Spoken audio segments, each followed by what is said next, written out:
What happens when you try to get justice in Kensington? I'm sitting in Temple's ER waiting room, holding a kidney dish under my chin because I keep throwing up. 7 hours now. The blood on my scrubs turned brown and stiff hours ago. Can't see anything from my right eye, just black. The triage nurse, Janet, walks by. We worked together for 2 years before she moved to triage. She stops and winces at my face. Head trauma's backed up, Maya. Maybe another 3 hours. I nod and immediately regret it. The room spins. I count in my head to stay focused. 9 hours ago, I was eating leftover lo mein from the break room fridge. Now I can't see. 9 hours earlier, my sister Sarah picked me up after my shift. Friday afternoon, 2:47 p.m. We were stopped at the light at Allegheny in Kensington. Sarah drove her beat-up 2009 Civic while I scrolled through my phone, looking at nothing important. The bump was nothing. Barely felt it. Like someone tapped the bumper. Sarah sighed and grabbed her insurance card from the visor. Great. Just great. She got out. I kept scrolling. Then I heard her voice, confused. What? No, here's my insurance. I looked up. A white guy, maybe late 30s, had Sarah's wrist in his hand. Track marks ran up his arms like a map. His pupils were tiny dots. You cops? You following us? A black man, scratching at his neck until it bled, moved behind Sarah, grabbed her other arm, pulled it back. The sound wasn't dramatic, just wrong, like stepping on a stick in the woods. Sarah's scream started as surprise. Then pain hit. I got out slow, hands visible. 3 years working ER at Temple, you learn how to approach people high out of their minds. Let her go. I'm calling 911. The white guy, Derek I'd learn later, turned to me. His punch wasn't like the movies. No wind-up, no dramatic pause, just my right eye going dark. I fell, scraped my palms on the concrete, tasted copper. The other one, Marcus, went through Sarah's purse, took the $47 she had, left the credit cards. Too traceable. Derek spit on me. It landed on my cheek. Fucking narc bitches. 3 people across the street had their phones out, recording. Nobody crossed over to help. Maria Rodriguez stood in her corner store doorway. We made eye contact for a second. She went back inside. I started counting. It's what I do when things get bad. 1 Mississippi, 2 Mississippi. Sarah kept screaming about her arm, 23 minutes. That's how long until the sirens. The beat cop who showed up first was someone I knew, Officer Chen, not related to my eye doctor, just same name. He'd brought in overdoses before, looked at me bleeding on the sidewalk. Shit, Maya, another Kensington special. The ambulance came 5 minutes later. The paramedic, this young kid named Tyler, shined a light in my eye. No pupil response. We need to move. In the ambulance, Sarah couldn't stop talking about work. I can't miss Monday. I'm already on warning. 2 more absences and I'm fired. Her arm bent wrong, the bone pushed against the skin but hadn't broken through. We got to Temple, my workplace. My coworkers saw me wheeled in. The ER was chaos. 2 shootings from North Philly, 3 overdoses, a stabbing. The resident who saw me first looked maybe 25. Exhausted. Possible retinal damage. Ophthalmology is completely swamped. We'll get you up there when we can. Sarah needed surgery for her arm, complex fracture. But the OR had a multi-vehicle accident coming in. 4 surgeries ahead of her. They parked me in the hallway. Gave me something for the nausea that didn't work. Sarah sat in a wheelchair next to me, her arm in a temporary splint, crying about money, about her job, about her son Brandon who was getting picked up from school by a neighbor. I kept thinking how 9 hours ago everything was normal. I wanted to sleep. Just close my eyes and make it stop. But closing my eyes made the nausea worse. No anger yet. No plans for justice. Just wanting this day to end. The resident came back 3 hours later. Young guy looked defeated. The ophthalmologist reviewed your scan. There's definitely retinal damage. Could be permanent. We won't know until the swelling goes down. I threw up again, into the kidney dish. Mostly bile now. Could be permanent. That's all I heard. Over and over. I work here. I save people here. Now I'm just another patient in the hallway. Blood on my scrubs, waiting for news that might end my career. The resident said maybe permanent damage. I threw up again. I woke up the next morning with half my vision gone. Not black anymore. Just blurry shapes and light bleeding together. Dr. Chen stood at the foot of my bed, reading my chart. Not the dramatic surgeon from TV shows. Just a tired Asian man with reading glasses sliding down his nose. Saved the eye. Saved. You'll have about 60% vision when it heals. Lucky. Lucky. I work in the ER. I need depth perception to insert IVS to measure doses. Lucky. Sarah was in the bed next to mine. They'd moved us to the same room overnight. Her arm looked like something from a horror movie. Metal rods sticking out of her skin, holding the bones in place. External fixator. She was crying, but not from pain. $31,000, she kept saying. I don't have $31,000. I don't have $31. The billing lady came in around noon. Pleasant smile, clipboard. Ms. Johnson, I see you're employed here. Your insurance covers 80% of the surgery and emergency care. I did the math. That's $11,000 I owe. We have payment plans.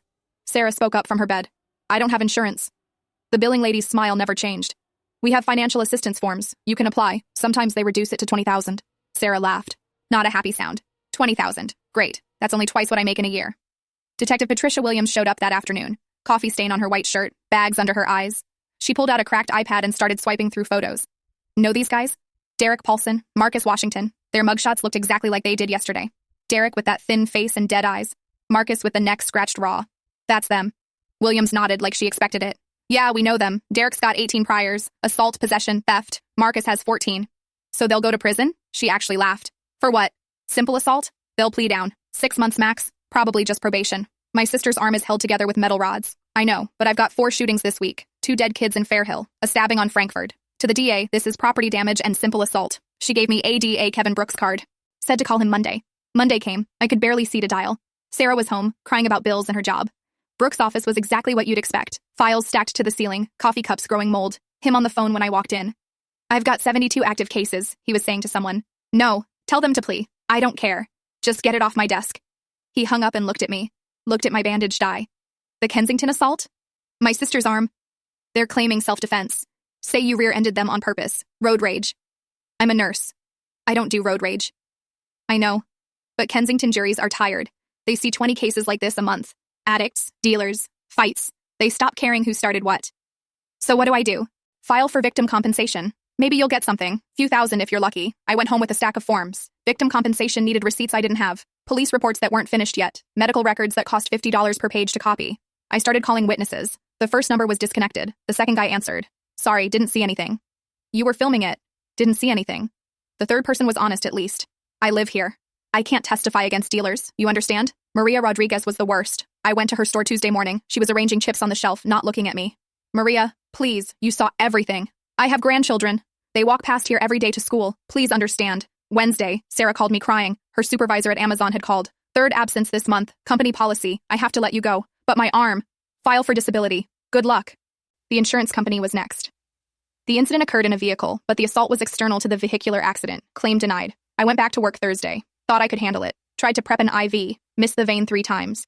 The patient, some college kid, asked for another nurse. My supervisor called me in. Maya, you almost gave 200 milligrams of morphine instead of 2. My depth perception. I know. I'm moving you to desk duty, documentation, and filing. That's a $17,000 pay cut. It's that or medical leave without pay. Friday morning, there was a note under my apartment door. Printer paper. 3 words. Drop it. Sarah had Marcus's EBT card from evidence. The cops gave it back with her purse. Written in pen on the back. Big T 26755508892, and below that owes $3,200. Derek and Marcus made bail that same day. $2,500 each. Their boy Big T probably paid the 10% bond. $250 to walk free after destroying our lives. I sat on my couch with bills spread across the coffee table. $11,000 for me, $31,000 for Sarah, rent due in a week. Sarah's kid needed school supplies. My vision blurry and painful. This is justice in Kensington. This is what help looks like. I stared at the number on the EBT card. 267-555-0892. My stomach dropped. I knew that number. Called it from the ER at least once a month. Tony Morrison. Big T brings in kids who overdose on his product. Always has a lawyer waiting in the parking lot. Always walks out before the cops finish their paperwork. They were high, I told Sarah.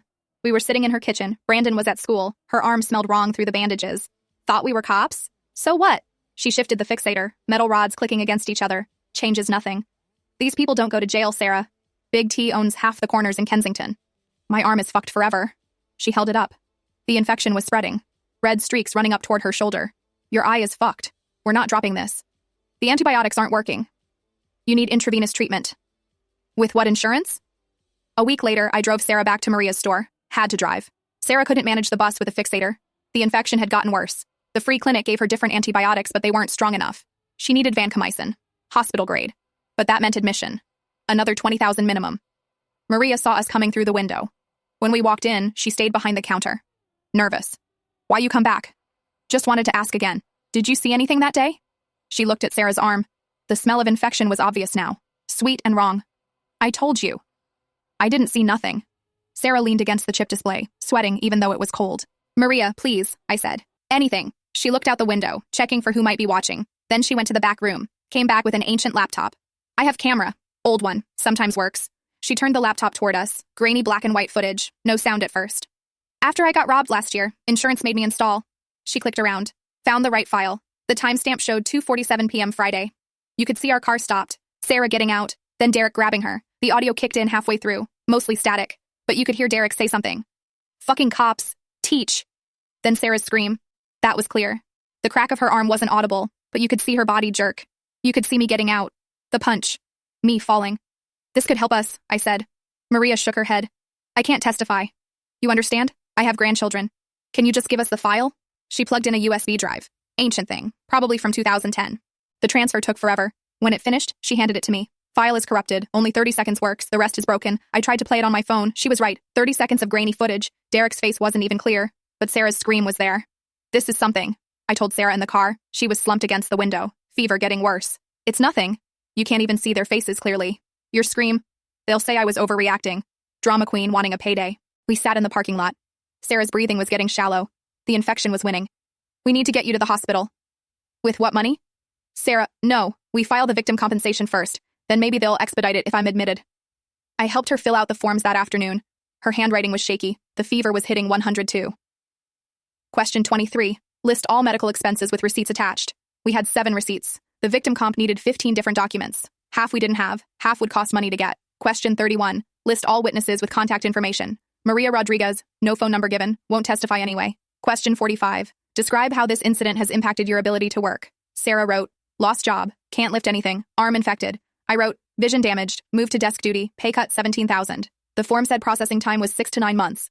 Sarah's fever hit 103 that night. I drove her to Temple ER. They admitted her immediately. 4 antibiotics. Another bill we couldn't pay. While she slept, I sat in the hospital chair and Googled Derek Paulson and Marcus Washington. 18 arrests, 14 arrests, all dismissed or pled down. Every single bail posted by Toni Morrison. Big T owned them. And now he owned us too. I couldn't sleep. 3 a.m., scrolling through Facebook crime groups. Kensington Safety Watch. Philly crime reports. Derek's name had to be somewhere. Found it. Jasmine Turner's post from 6 months ago. Photo of her face, cheekbones swollen shut. This man attacked me at K&A. Police did nothing. I messaged her. Same thing happened to me. Can we talk? She replied instantly. Insomnia, like me.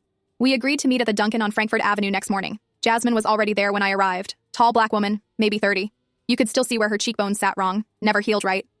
You're the nurse from the post, she said.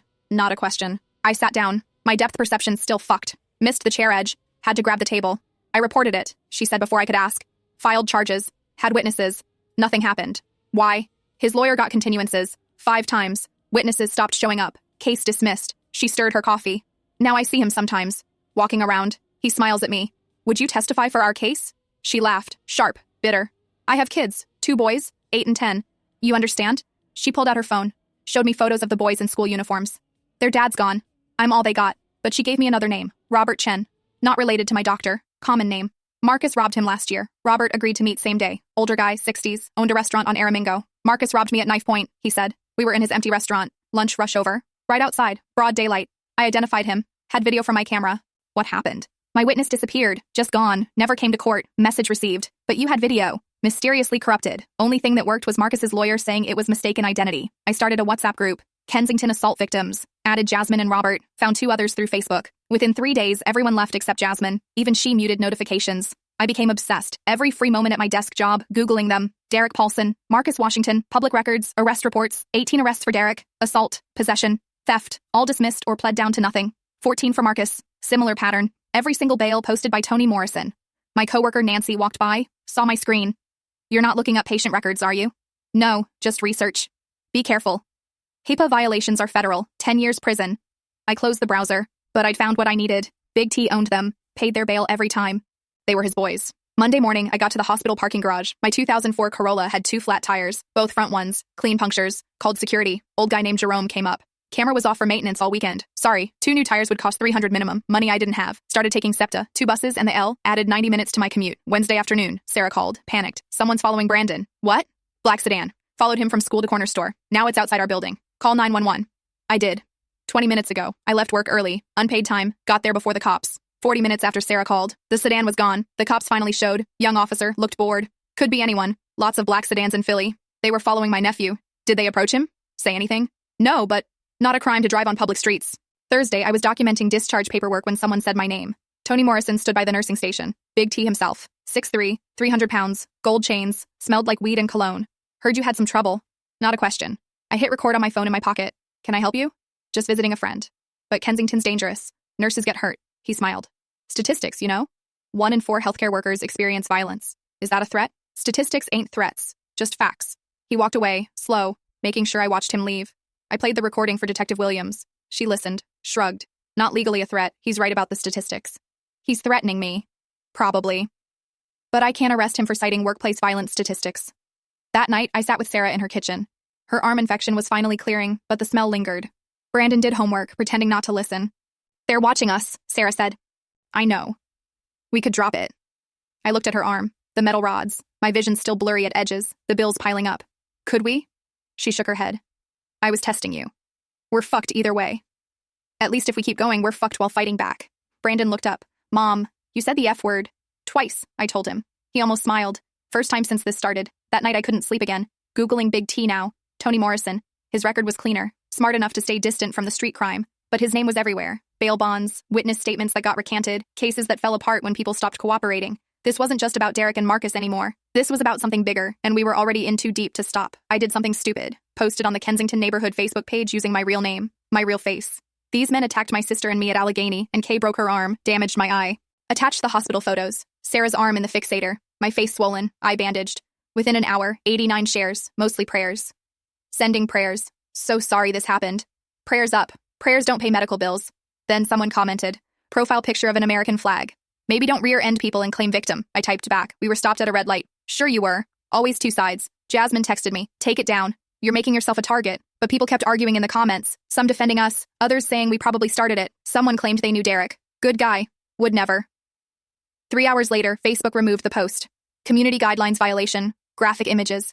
Sarah suggested calling the news. Found a reporter's email. Jennifer something from Channel 6. Her response came quick. Another Kensington assault?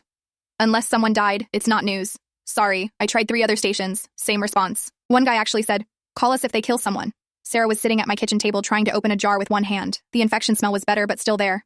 We need money. GoFundMe. People judge. People already judge. We set it up that night. Sisters attacked in Kensington. Help with medical bills. Use the same hospital photos. First day, $3,400. Mostly small amounts. 20 here, 50 there. My coworker Nancy gave 200. Didn't say anything at work. Just sent the money. By end of week, it plateaued. 7,800 total. Sarah did the math. That covers a quarter of one surgery. It's something. It's nothing. But we kept sharing it. Begging, basically. Watching the number stay frozen while bills kept coming. Thursday afternoon, Sarah called, her voice tight. He's here. Who? Derek, outside, just sitting in his car. I was at work, desk duty, filing discharge papers. Call 911. I did. 10 minutes ago. I called too. The dispatcher sounded bored. Is he on your property? He's on the sidewalk. Right outside my sister's building. Public property. He's allowed to be there. Call if he approaches or threatens. He broke her arm. According to the report, that's alleged. Call if he approaches. I left work. Didn't ask permission. Drove to Sarah's apartment. Derek's beat-up Dodge was right there, him in the driver's seat, scrolling his phone. I parked behind him, blocking him in. He got out slow. That same thin face, same dead eyes. Following me now? Leave my sister alone. He actually laughed. Or what? You'll call the cops? Gestured around. How'd that work out for you? Just leave. He stepped closer. I stepped back. He smiled. See? You know better. Then he shoved me. Not hard. Just enough. I fell backward, scraped my knee on concrete. Same knee from before. Started bleeding through my scrubs. Someone yelled from a window. I'm calling the cops. Derek got back in his car. Casual. Like nothing happened. I sat on the curb, knee bleeding, waiting. Officer Williams showed up 20 minutes later. Looked exhausted. Always looked exhausted. He assaulted me. I didn't see it. Someone called it in. Anonymous caller. No witness statement. Derek leaned out his window. She's harassing me. Following me. Blocking my car. Williams looked at both of us. Rubbed her face. Everyone go home. Now. He shoved me. Did anyone see it? Will anyone testify? I looked around. Windows had faces in them, but nobody came out. Separate. Now. Or I arrest both of you. Derek started his car. See you around, Maya. Not a threat. Technically. Williams waited until he drove away. Then she turned to me. You need to be smarter. He was stalking my sister. Sitting on a public street. Not illegal. This is insane. This is Kensington. She got back in her cruiser. Go home. Lock your doors. Stop poking the bear.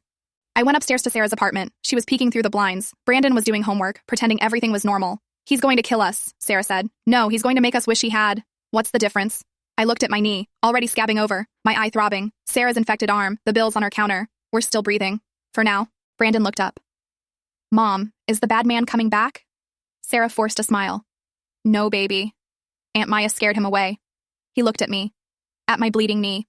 My thick glasses from the vision damage. He wasn't stupid. He knew we were lying. We all did. Sarah's arm was getting worse again. The red streaks were back, running up past her elbow now. It's spreading, I told her. We were in my apartment. She couldn't make the stairs to hers anymore. I know. You need intravenous antibiotics, hospital grade. Can't afford it. We went to the free clinic on Lehigh, got there at 6 a.m. The line was already around the block, mostly elderly. Some kids coughing. Everyone looked tired. 6 hours later, we finally saw someone, not even a doctor, physician's assistant, maybe 25. This needs immediate hospital treatment, he said, looking at Sarah's arm. We know. Can't afford it. He wrote a prescription. This is the strongest oral antibiotic I can give. But honestly, it won't be enough. My vision was getting worse, too. Saw Dr. Chen for follow-up. He shined lights, made me read charts. It's deteriorating, I said, not a question. Sometimes it gets worse before it stabilizes. or sometimes it just gets worse. Which is this? I don't know. The bills kept coming, collection agencies calling, 7 a.m., 10 p.m. Didn't matter. This is regarding your outstanding balance of $11,000. I'd hang up. They'd call back. My credit score dropped to 520. Tried to get a loan to fix my car. Denied instantly. Sarah and I started fighting. Exhaustion making us mean. You shouldn't have gotten out of the car, she said one night. We were eating ramen again. You shouldn't have stopped so close to them. I was at a red light. You could have left more space. Are you seriously blaming me? Are you blaming me? We stared at each other, both crying, both too tired to apologize. Brandon's teacher called that week. He'd punched another kid. First time ever. Is everything okay at home? She asked. Everything was falling apart at home. Sarah found a note in Brandon's backpack that night, computer printed. Tell your mom to stop. She showed it to me, her hands shaking. We have to stop, she said. Stop what? We're not doing anything. The case is moving forward without us. Maybe if we publicly drop charges? They already pled not guilty. It's the state's case now. We sat there. Infected arm, damaged eye, terrified kid, no money, no options, 8 months. That's how long it took to get a trial date. 8 months of collection calls and infected arms and Brandon's nightmares. Then Ada Brooks called. Marcus took a plea deal. What? 6 months, time served. He's out next week. He broke my sister's arm. He held her. Derek threw the punch. That's the deal Marcus made. So he testifies against Derek? No, part of the deal is he doesn't testify. I sat down. Then what do we have? Police report, medical records, that grainy video that shows nothing. That's it? Maria Rodriguez? Won't testify. Too scared. The other woman, Jasmine, backed out yesterday, said she can't risk it. Brooks sighed. Look, I'll be straight with you. This is weak. Derek's public defender is young, hungry. She's arguing this whole thing was road rage. You two escalated it. We were attacked. That's your version. Derek says you rear-ended them intentionally, then got out aggressively. The trial started on a Tuesday. Courtroom 405. Smelled like old wood and disappointment. Derek showed up in a suit, clean-shaven, looking like somebody's dad, not a street dealer. His public defender was maybe 30, energetic, kept calling it a misunderstanding between frustrated drivers. My client was rear-ended, she said in opening statements. He got out to exchange insurance information. The alleged victims escalated the situation. This is road rage, pure and simple. Brooks looked tired already, shuffling papers. Forgetting names. Judge looked bored. Another day, another assault case in Kensington. I sat behind Brooks. Sarah next to me, arm still in the fixator but infection finally controlled. 4 rounds of intravenous antibiotics she couldn't afford. Another $12,000 in debt. Derek kept turning around, smiling at us. Little smirks the jury couldn't see. The first witness was Officer Chen, not my doctor, the cop. I arrived at approximately 3:15 p.m., he read from his notes. Flat voice. Found 2 women with injuries. Took statements. Derek's lawyer crossed. Did you see the actual incident? No. So you don't know who started it? I saw the injuries. But not how they occurred? No. She smiled. No further questions. This was going to be a disaster. I could feel it. 8 months of waiting for this. Day 2. I took the stand. My hands were shaking. Derek's public defender stood up. Ms. Johnson, you work at Temple University Hospital. Yes. You have access to controlled substances? Brooks objected. Relevance? Goes to credibility, Your Honor. Judge barely looked up. I'll allow it. Do you ever take medication home from work? No. Never? Not even aspirin? That's not a controlled substance. But you do take things from the hospital? I wanted to scream. Occasionally aspirin. With permission. She smiled, like she'd won something. So you do take things. Day 3 was worse. Dr. Chen wouldn't come in person, sent a written statement instead. Brooks read it to the jury. Flat, boring. Patient presented with retinal damage consistent with blunt force trauma. The jury looked like they were falling asleep. Then Sarah testified. She started crying within 2 minutes. Not pretty tears, ugly sobbing, snot running. The jury looked uncomfortable. Some woman in the back row actually rolled her eyes. He grabbed my arm and twisted.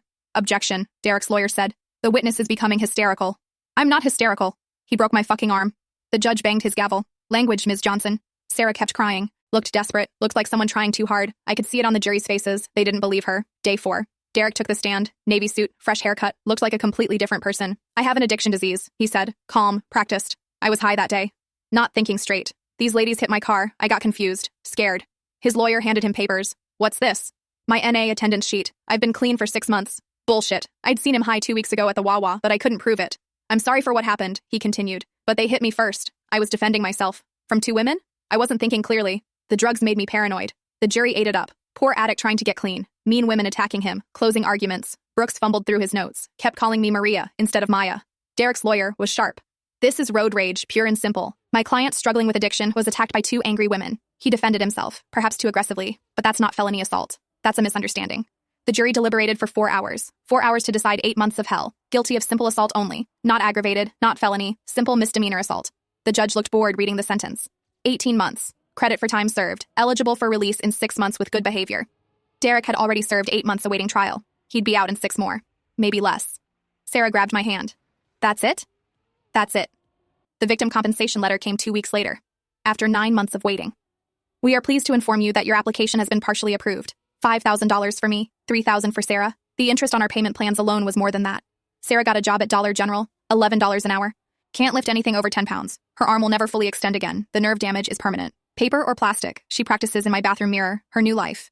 I'm still at desk duty, still can't see right, developed anxiety after the trial, can't sleep, jump when doors slam, doctor prescribed Xanax, $140 a month with insurance, another bill. Big T was never charged with anything, still see him around, drives a new Escalade now, waves when he sees me, friendly, like we're neighbors. Derek's boys still work the corners, business as usual. Someone posted our story on r/Philadelphia. 2 women attacked in Kensington, attacker gets 18 months, 2,100 upvotes, mixed comments, this is why I carry, should have minded your own business. Kensington gonna Kensington, this is why I left Philly. Channel 6 did a 2-minute segment, reporter standing outside the courthouse. Questions remain about justice in Philadelphia's most troubled neighborhood. Nothing changed, nothing ever changes. Sarah and Brandon moved in with me, cheaper than 2 apartments. We sleep in the living room. Brandon gets the bedroom, he still has nightmares. Maria Rodriguez's store got robbed 2 months after the trial. They beat her bad, broke her orbital bone. She's moving back to Puerto Rico. Can't do this anymore. I'm sorry I couldn't testify, she told me. Wouldn't have mattered. 7 months after sentencing, I was buying coffee at Wawa. Derek walked in, out early, good behavior. He saw me, smiled, walked right up to the counter next to me, bought scratch-offs, won $50, laughed. Lucky day, he said to me. I left without buying anything, hands shaking, threw up in the parking lot. Sarah was home when I got back, practicing her Dollar General smile in the mirror. Brandon doing homework, metal rod still in her arm, permanent now, too expensive to remove. You okay? She asked. Derek's out. She stopped smiling, looked at her arm. Of course he is. We didn't talk the rest of the night. What was there to say? This is justice in Kensington. 18 months, 6 served, $8,000 that doesn't cover anything. Permanent damage to our bodies. Permanent fear. Derek's back on his corner. Big T's still running the neighborhood. We survived. That's the victory. We survived and we're still here and we're still breathing. Some days that has to be enough. Most days it isn't. I work urgent care in Bala-Cynwyd now, suburbs. Takes me an hour and 40 minutes each way. 2 buses, the L, then regional rail. But nobody knows me here. Nobody's waiting in the parking lot. Still can't see right from my eye. Wear these thick glasses that give me headaches by noon. Have to turn my whole head to see patients on my right side. The other nurses notice but don't say anything. Sarah's at Dollar General today. 3rd double shift this week. Her arm can't extend past 90 degrees. The nerve damage is permanent. She hides it well, keeping that arm behind the register. Brandon's in therapy now, every Tuesday. $50 copay each time. His therapist says he has generalized anxiety disorder. Won't sleep alone. Checks the locks 5 times before bed. Processing trauma, she calls it. I call it Kensington. A woman came into urgent care yesterday. Young, maybe 25. Black eye swelling shut, split lip, knuckle marks on her throat. What happened? I asked, preparing the intake forms. I fell. I looked at her face, at the perfect fist mark under her eye. You fell. Down the stairs. I've learned not to push. Handed her the resources pamphlet. Domestic violence hotline, women's shelter information. She took it, walked to the trash can, dropped it in. The doctor will see you soon, I said. That's all I said. 3 years ago, I would have tried, would have pulled her aside, told her she deserved better, given her my number. Now I just document the injuries and move on. Driving home tonight, I pass through Kensington. Can't avoid it completely. Allegheny and K is right there. Same intersection, same traffic light. Sometimes I think about that day. Not with anger anymore. That burned out months ago. Just think about how different everything would be if Sarah had stopped 6 inches further back. If we'd taken Frankfurt instead. If I'd stayed in the car. Derek's probably high somewhere, or in jail again, or dead. Doesn't matter. There's always another Derek, another Marcus, another Big T. Sarah and I don't talk about it anymore.